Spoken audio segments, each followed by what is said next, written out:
Hamburger Helper tried elevating their box dinner game and thought we wouldn't notice. Oh, but we did. And tonight we are making our version of their Deluxe Pub Brew Style Cheeseburger Pasta. Now guys, I have never seen this until just recently. Normally when you buy Hamburger Helper, it's a box of dried noodles and a powdered fake cheese sauce. Not this time. It's even in a rectangular box. I'll send a picture right here in the editing, but it's actually a pub cheese sauce, rotini noodles, and beef.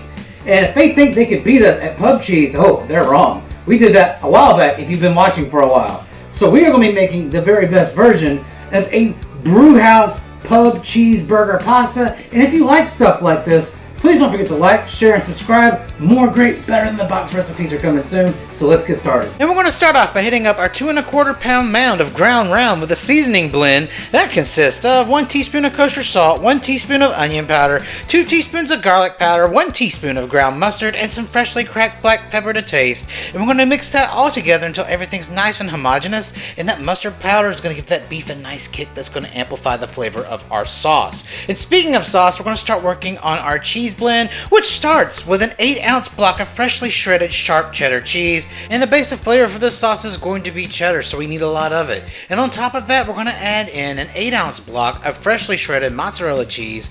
This is going to add a little bit of fat and give us that proper cheese sauce melty texture.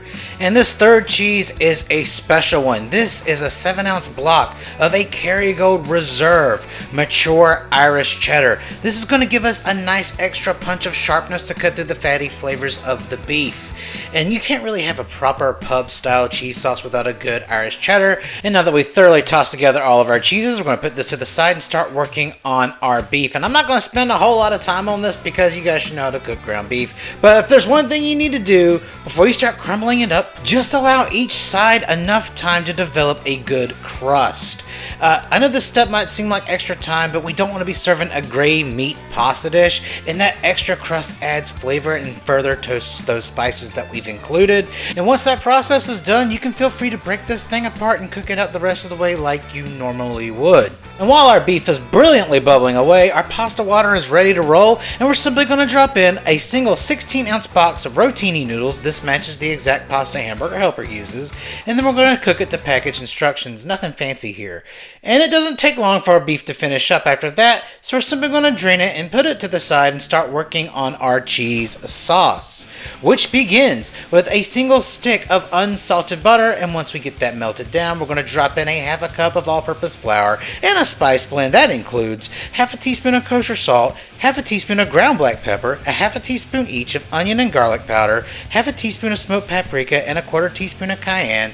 And we're going to let that cook off with our flour for about 2 minutes for an ultra flavorful roux. And after 2 minutes is up, we're going to start adding in our liquid, which is a 1.5 cups of milk and 3/4 cup of a good beer. Fun fact: no beer was actually ever harmed in the making of that Hamburger Helper recipe. They get a beer flavor by adding in yeast extracts and other artificial elements. We don't do artificial beer around here.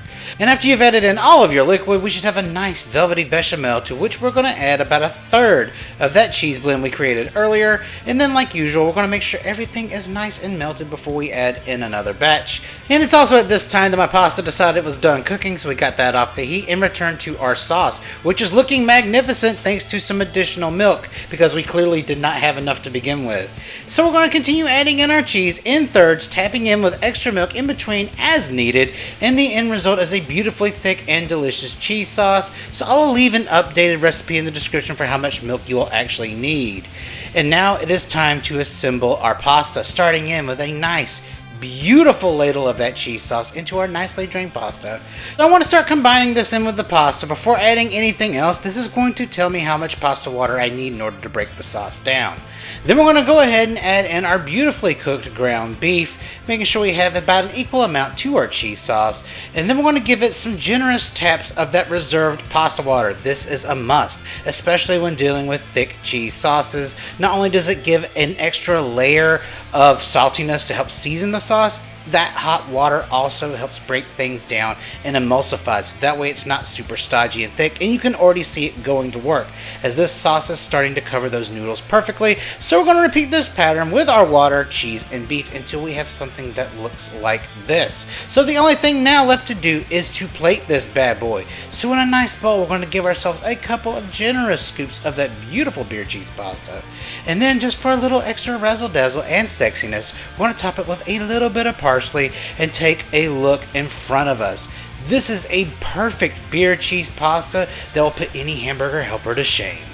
Alright guys, and that's a wrap. And take a look at this absolutely beautiful looking pasta. See, if you take a look at our pasta and take a look at what was on the box for Hamburger Helper, you can see our cheese sauce has color. Theirs is just plain white. You know why that is? Because they don't season their sauce.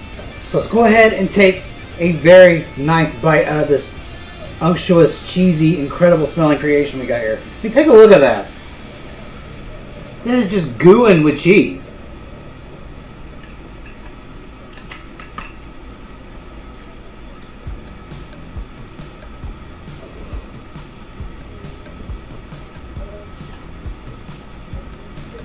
That's awesome.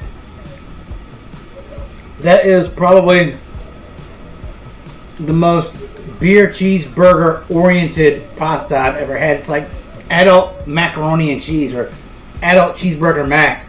It's got so many flavors. Beautiful cheese.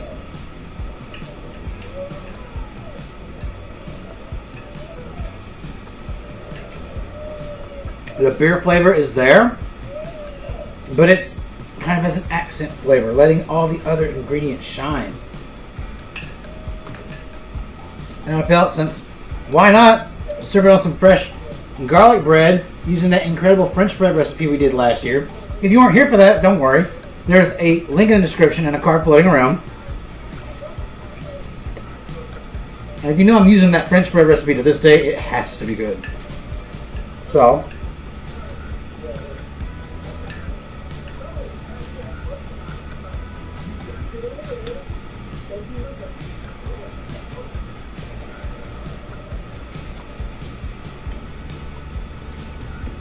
all in all, this is just another way we're putting Hamburger Helper out of business. Now guys, if there's any other boxed dinners, frozen dinners you want to see made in an elevated and leveled up way, I would love to know. Hit me up in the comments. And that's the reason why we haven't done as many better than the boxes. I had to really reach for ideas because I was starting to run out of them. But this revitalized the energy. And if there's anything else you'd like to see, go ahead and hit me up in the comments. There's no wrong answers. And as always, please don't forget to like, share, and subscribe. And I'll see you in the next video.